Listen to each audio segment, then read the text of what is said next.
Morjensta.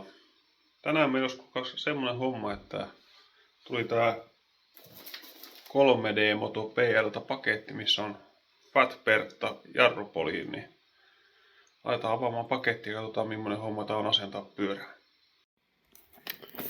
Joo, katsotaan mitä täältä paketista löytyy.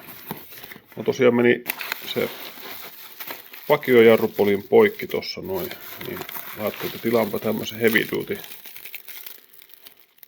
polkimen. Näitä on nyt tässä 2 kappaletta. Toinen on sitten toiseen pyörään kaverille. Tässä lukeekin Fresh.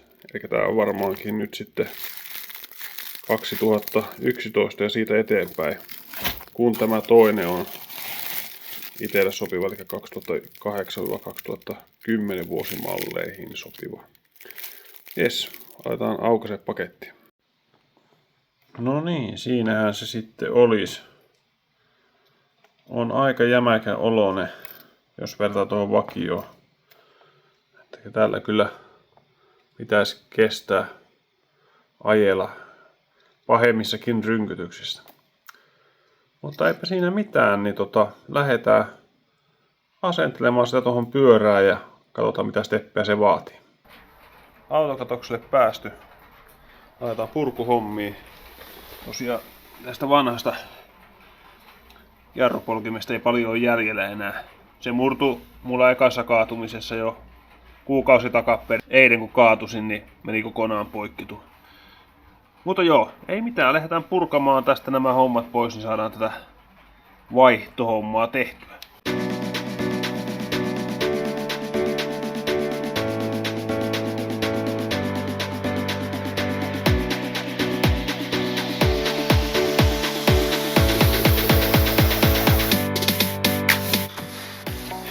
Joo, eipä tuossa vielä ehtinyt purkamaan yhtään. Oli vielä viime reissulta niin paljon mutaa tuolla alla, että siinähän se aika meni kun pesi. Laitetaanpa nyt uudestaan purkuhommiin.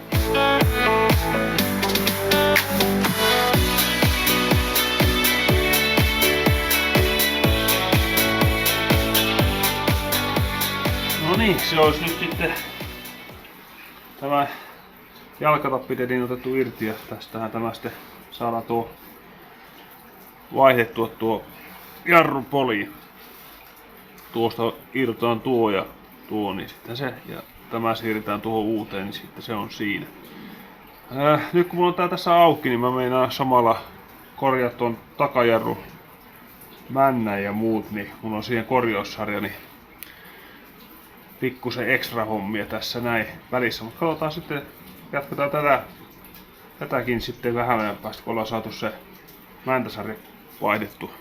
Joo, tosiaan niin tässä on nyt tämä korjaussarja. Mulla on ollut tässä semmoinen ongelma, että aina välillä niin menee ilmaa tonne ja sen jälkeen loppuu takajarrun toiminta, niin ajattelin, että ostan tämän korjaussarjan.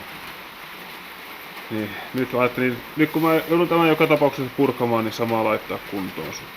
Laitetaan pistämään paikalle. Joo, tästä näin. Tuommoinen lukkosokka tossa, tai mikä tuo nyt on nimeltään, niin lähdetään ottaa se irti ja sen jälkeen tuota pitäisi ponnahtaakin jo pois tuo jousi ja mäntä. Eli tässä sarjassa tulee nyt uusi jousi ja mäntä ja jotain muita hilppeitä, niin pitäisi olla suht suoraviivainen homma. On hyvä, että on kunnon ohjeet, miten tämä homma menee, niin tässä on, että noin pois sokka pois, sen jälkeen toi painetaan vaan, se pitäisi tulla pois. Ei tullut. Katsotaan miten saadaan se siitä pois. Tuo lukko tuli kyllä, mutta tää pitäisi vaan sisältä tämän jutun automaattisesti pois, mutta ei sieltä mitään tullut.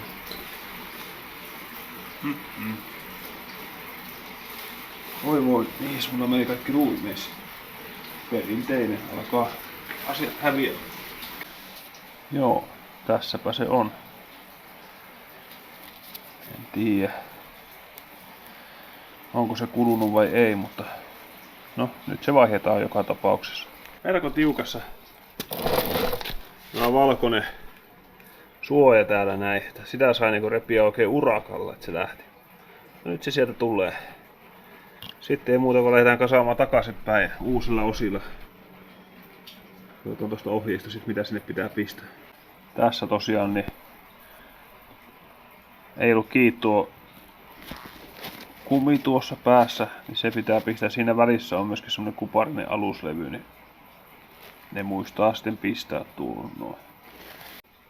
Arvan, että tuo tulee tuohon päähän, koska se pitää varmaan jousta sitten niin, että se jousi ei paina tuohon muoviin. Tuossa kun valkoista pistää, niin se pitää mennä aika syvälle, että saa tuon uran näkymään. Mä käytin tuossa tuommoista hylsyä, että sillä sai koputeltua sen paikalleen. No niin, lukkosokka on paikallaan tai mikä ikinä onkaan tuo lukitusjuttu, niin se on nyt kohillaan. No niin, piti tulla sisälle tekee ulkona sen verran viileä. Tosiaan tästä nyt tuo jousi irti. Sitten tuo voi ottaa irti ja viimeisenä ottaa tämä. Mulla tässä on mutteri, mutta tässä pitäisi olla pultti. Mä en tiedä oikein miksi tässä on tämmönen erilainen systeemi, mutta yleensä siinä on pultti. Ei mitään, lähdetään purkamaan noita pois. No niin, nyt on tuo jousi irti. Sitten irrotetaan tämä. Ja sitten tämä. Tämä on ihan 8 mm. Meillä lähtee tästä. Tässä pitää muistaa tosiaan vuosimalli 2008, 2009, 2010 niin on väärän käden kierre, eli pitää kiristää, niin aukeaa.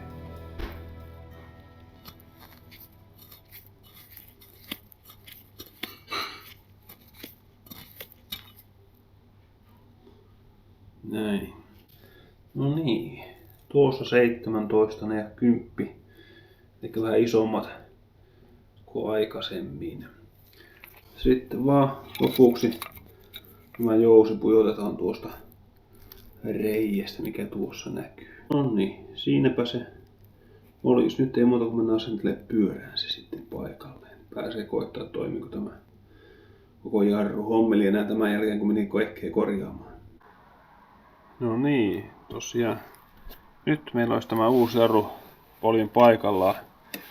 Tässä näin semmonen huomio itsellä, että mulla oli aika paljon alempana se edellinen alkuperäinen jarrupoli, koska mulla on madalletut jalkatapit ollut.